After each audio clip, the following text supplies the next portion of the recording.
Assalamualaikum warahmatullahi wabarakatuh. Perkenalkan, saya Salsabila dengan NIM G002413. Asisten labnya itu Mbak Ada. Dan video kali ini saya akan membuat video inhal anatomi 1.3. Langsung aja ke slide PPT-nya. Nah, di sini ada skenario-nya. Jadi seorang pasien datang ke dokter dengan keluhan nyeri perut yang berulang dan berpindah-pindah. Setelah dilakukan anamnesis dan pemeriksaan fisik, diketahui bahwa nyeri pertama kali itu dirasakan di daerah epigastrium, lalu dia menjalar ke daerah umbilikus, dan terakhir dia terasa di daerah suprapubik, dan dokter menduga bahwa pasien itu mengalami masalah pada saluran pencernaan yang melibatkan organ-organ dari foregut, midgut, sama dan hindgut. Nah, nomor 1 itu kita disuruh sebutkan pembagian organ-organ yang termasuk dalam foregut, midgut, sama hindgut. Yang kedua, jelaskan pembagian suplavaskular utama dari masing-masing bagian tersebut.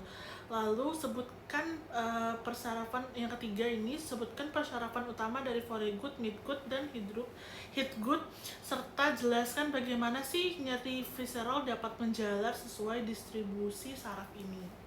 Oke, kita langsung ke PPT-nya. Oke, soal yang pertama, sebutkan pembagian organ yang termasuk dalam foregut, midgut, dan hindgut. Jadi untuk bagian yang foregut itu, yang pertama itu ada esophagus, lalu selanjutnya ada gaster, terus ada duodenum pars, terus juga di sini ada pars superior ya maksudnya, terus ada hepar, terus juga ada pankreas, sama ada juga lien. Nah, untuk yang midgut itu ada duodenum pars, descendens ascendens, terus juga ada jejunum, terus juga ada ileum, ada caecum, ada appendix, ada colon ascendens, sama ada 2/3 proximal colon transversum. Terus yang hindgut dia ada 1/3 distal colon, terus ada transversum, terus ada colon descendens, ada colon sigmoideum, sama rektumnya.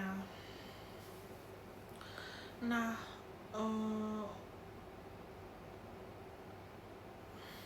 selanjutnya itu kita ke nomor 2, yaitu menjelaskan pembagian suplai vaskular utama dari masing-masing bagian tersebut. Oke. Nah, jadi untuk vaskularisasi yang foregut itu dia dibawa oleh masing-masing cabang. Nah, cabang-cabangnya itu ada truncus coeacus. Nah, dan dia ini sistem arterior histranya itu bercabang di arteri hepatikal communis, ada gastrica sinistra, terus ada linealis. Nah, dia ini selanjutnya dia ada midgut ya. Nah, kalau yang midgut ini dia tuh dibawa oleh mesenterica superior. Nah, dia itu bercabang menjadi arteri colica media, dan ada arteri colica duodenalis, sama colica dextra, sama ilolica dan internasalis. Nah, kalau yang hindgut dia itu dibawa oleh cabang-cabang mesenterica inferior. Nah, dia itu bercabang di colica sinistra, asigmoica, sama rectalis superiores. Nah, untuk yang ini kita ke soal yang selanjutnya. Ini lanjutan dari nomor 2 ya. Nah, ini aku mau jelasin lanjutannya dari nomor 2 tadi. Aku mau lebih jelasin lagi. Kalau misalkan yang di foregut itu dia tuh mencakup esophagus distal, lambung, duodenum bagian atas, sampai papilla duodenum mayornya itu. Terus juga ada hepar, terus ada pankreas, ada kantung empedut, sama limpa. Walaupun si limpa ini bukan bagian dari saluran pencernaan, suplai darahnya itu dia sama dengan foregut ya. Terus selanjutnya itu eh, di suplai vaskularnya itu arteri utamanya kan ada truncus coeliacus, jadi arteri celiaca. Nah cabang utamanya itu truncus coeliacus itu ada arteri gastrika kiri, terus juga arteri hepatica communis. Jadi cabangnya tuh mencakup antara gastroduodenalis sama arteri hepatica propria dan lain-lain untuk hepar, lambung gitu, dan duodenumnya. Terus juga arteri linealis ada splenica, jadi itu ada suplai limpa, pankreas sama bagian-bagian di lambung. Ini dasar venanya, nggak usah disebutin juga, mungkin udah pada tahu juga.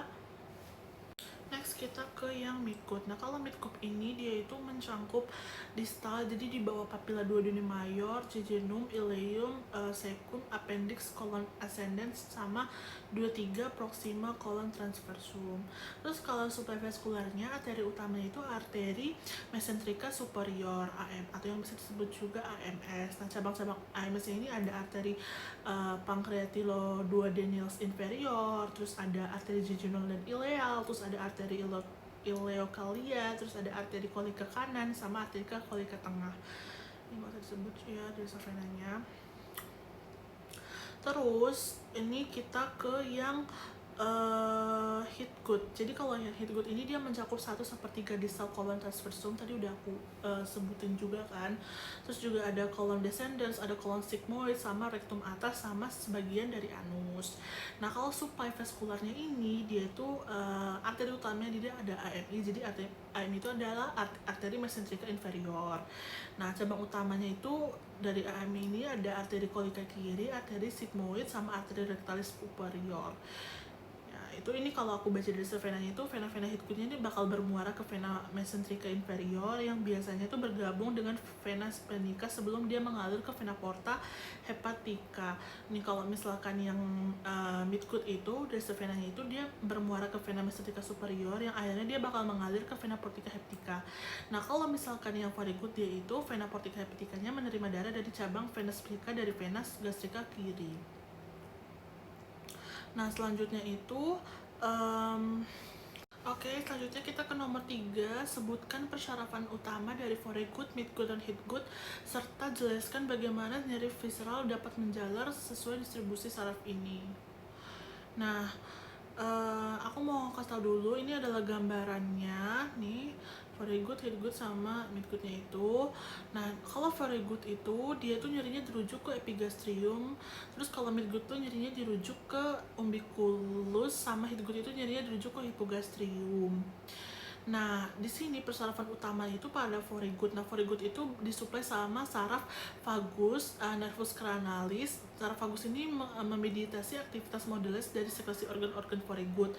Nah, kalau persarafan simpatisnya itu dia berasal dari plexus celiaca yang menerima saraf serabu dari splagnatus mayor. Terus ada distribusi nyeri visualnya. Nyeri visual foregut itu dirujuk ke dermatom. Nah, nyerinya tuh dirasakan di epigastrium, area atas dari perut kita gitu, perut tuh gitu. Terus contohnya nyeri kayak akibat ulkus lambung gitu. Terus kalau yang midgut itu dia itu mencakup duodenum distal di bawah papilla duodenum mayor, jejunum, ileum, secum, sama appendix. Jadi sama colon ascendens juga, sama dia 2/3 proximal colon transversum. Jadi kalau suplai vaskularnya itu dia AMS. Nah ini tadi yang aku udah sebutin juga, ada arteri mesenterica superior, ini cabang-cabang utamanya juga tadi udah. Ini juga hidgutnya ini dia tuh mencakup di 1/3 distal colon transversum, colon descendens, colon sigmoid, rectum atas, dan sebagian anus. Nah ini ringkasan nyerinya juga udah aku tulis juga di sini. Kalau misalkan ringkasan nyeri itu foregut nyerinya itu dirasakan di epigastrium, midgut itu nyerinya dirasakan di umbilicus, sama hidgut itu dirasakan di epigastrium. Jadi mungkin sekian itu saja video dari saya, mohon maaf. Wassalamualaikum warahmatullahi wabarakatuh.